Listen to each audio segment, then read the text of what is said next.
Muito se fala no terror presente nas áreas rurais, como sítios, fazendas e outros lugares no interior, tendo muitas lendas urbanas, histórias e outras coisas do tipo.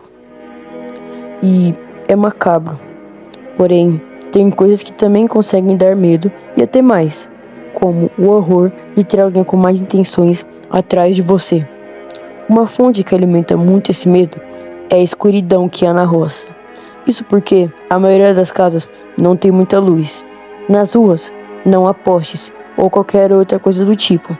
E a falta de segurança também é um problema e um perigo iminente, com muitas das casas apenas sendo uma cerca e um portão pequeno de madeira, possibilitando o acesso de outros mal intencionados. E muitos se aproveitam disso. Nesse vídeo, por exemplo,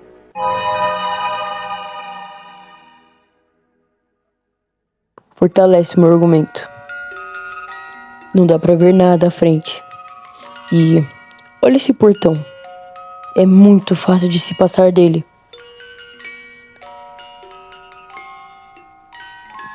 Muita gente fala apenas sobre as áreas rurais, mas esquecem do terror das áreas urbanas, cidades.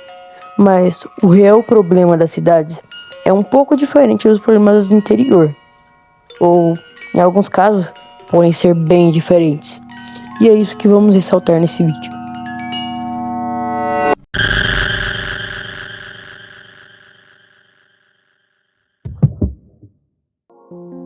O terror das cidades é mais baseado em pessoas, pois nas áreas rurais, muito do medo são de lendas urbanas, monstros e outras coisas desse tipo, como as criaturas do folclore brasileiro. Mas, dando um exemplo, imagine que você está num beco escuro em uma cidade grande. Na sua mente, o que você temeria? Um homem mascarado e armado ou um monstro? Eu acredito que seria a primeira resposta, pois o criminoso é um perigo real, que nem sempre está ali apenas para te roubar, porém fazer inúmeras coisas. Ninguém sabe o que se passa na cabeça do outro. E, para levantar esse argumento, eu vou falar de alguns casos que aconteceram no Brasil. Detalhe, em cidades e na frente de várias pessoas.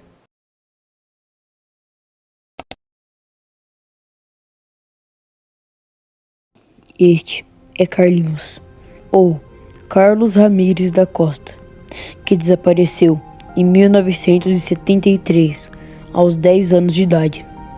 Tudo aconteceu na noite do dia 2 de agosto de 1973. A família Ramírez, exceto o pai, estavam assistindo uma novela, até que, de repente, a luz simplesmente acabou. Porém, a única filha da família percebeu uma coisa estranha, que apenas a luz da casa deles havia acabado. Ou seja, alguém teria sabotado a luz. Então, um homem mascarado e armado abordou todos os filhos, perguntando qual era o filho mais novo da família. E apontaram para o Carlinhos. E assim, o homem o agarrou e o levou, apenas deixando uma carta pedindo dinheiro em troca da criança. E assim, eles ligaram para a polícia e começou uma investigação que tomou fama nacional. O mais importante seria que a polícia fosse sigilosa, porém, meio que eles não conseguiram fazer isso. Eles tentaram fazer alguns disfarces, porém, eram muito ruins. E houve alguns suspeitos, porém, nada demais. Depois disso, ficou claro que Carlinhos havia sido sequestrado. Testemunhas relataram que ele foi visto sendo levado por um adulto. E, mesmo com muitas negociações e tentativas da polícia, nada deu certo. O pagamento não trouxe nenhuma resposta. O homem ficou desaparecido, sem ninguém saber qual era a sua identidade, e o Carlinhos, até hoje, nunca voltou para casa. E provavelmente ele nunca irá voltar. Ninguém sabe o que realmente aconteceu com ele, porém, provavelmente, o destino dele foi a morte. E casos desses tipos são macabros. É estranho pensar que a família nunca mais viu Carlinhos e nem sabem o paradeiro dele. Provavelmente ele pode ter saído do Rio de Janeiro. O homem pode ter levado ele para outro lugar, longe de onde ele morava. E detalhe, ele morava na metrópole, uma região bem movimentada. E mesmo estando na cidade, nada impediu os criminosos. Lembra de quem é essa foto? Lembro, foi um garoto sequestrado. O senhor consegue identificar de quem é essa foto? Tudo indica que era de Carlinho. Eu lembro. É um menino Carlinho, né? Se não me engano. Carlinho que foi sequestrado. Ele é uma criança muito linda, né? E foi um desaparecimento assim muito estranho. É muito marcante. Tem muitos anos disso, ainda não acharam o menino não, né? Essa é Vitória Regina de Souza, que foi a vítima de um caso, porém foi mais recente, acontecendo nesse ano, em 2025. É um caso tenebroso, que dá muito medo e envolve stalking. Vitória, de 17 anos, desapareceu recentemente em Cajamar, na Grande São Paulo, uma região urbana e muito movimentada. Tudo aconteceu depois de um dia comum de trabalho, quando Vitória saiu à noite para voltar para casa normalmente. Antes de desaparecer, ela enviou áudios e mensagens para as amigas, dizendo que estava com medo, relatando que ela estava sendo seguida por alguns homens. Aqui está o áudio, e se você não quiser ouvir por algum motivo, pule para esse tempo. Gabi,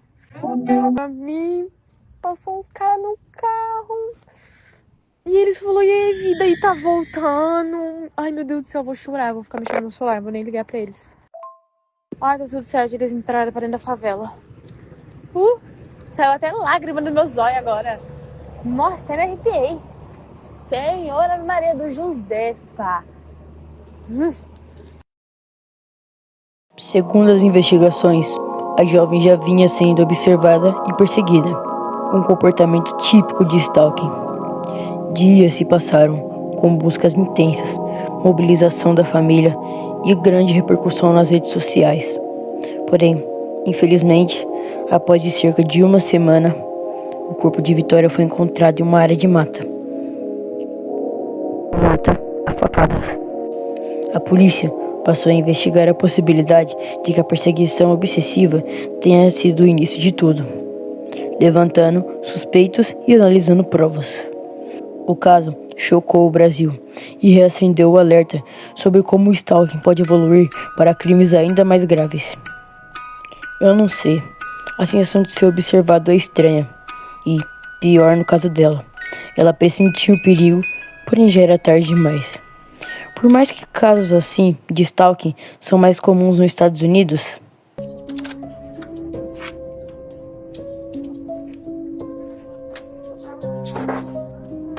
shower really fast. I need you to go shower. Please, Daniel. What's that?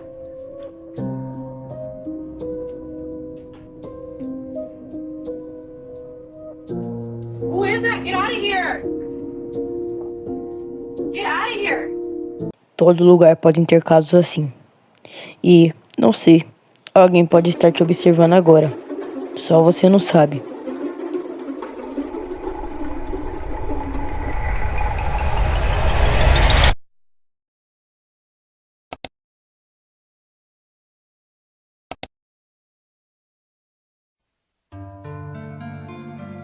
Em 7 de fevereiro de 2007, no bairro Oswaldo Cruz, na zona norte do Rio de Janeiro, João Hélio Fernandes Vietes, de apenas 6 anos, estava no banco de trás do carro com a sua mãe, até que eles foram abordados por criminosos armados na rua, que obrigaram a mãe a sair do veículo e então arrancaram com o carro. Porém, João Hélio ficou preso no cinto de segurança do lado de fora, e assim ele ficou apenas pendurado. E durante vários quilômetros, exatamente 7 quilômetros, o menino foi arrastado pelas ruas da cidade com a sua cabeça virada para o chão, e assim ele sofreu ferimentos gravíssimos. Moradores e testemunhas presenciaram uma cena horrível, mas Ninguém conseguiu impedir o crime ou socorrer a criança a tempo. E deve ser assustador. Você tá na rua normal ou em qualquer lugar e do nada você vê uma criança pendurada em um carro. Mas ao final do trajeto, João Hélio não resistiu aos ferimentos e acabou falecendo. A brutalidade do crime chocou o Brasil e rapidamente ganhou muita repercussão nacional, o que mostra a vulnerabilidade das crianças diante da violência urbana. Os responsáveis foram posteriormente presos e julgados, mas a tragédia de João Hélio permanece marcada na memória do Brasil, servindo como alerta sobre os perigos das ruas e a crueldade de crimes desse tipo.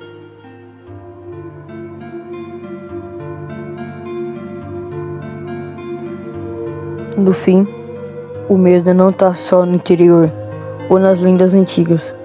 Na cidade, o terror tem rosto, tem intenção e é real. Carlinhos sumiu dentro de casa.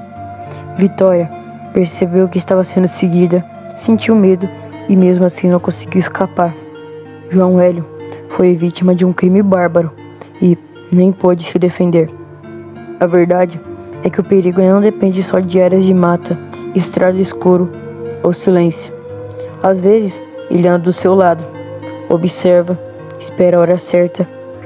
Talvez o mais assustador não seja um monstro no escuro, mas alguém comum em um lugar comum numa noite qualquer. E, enquanto você acha que está seguro, alguém pode estar te olhando agora. Você só não sabe.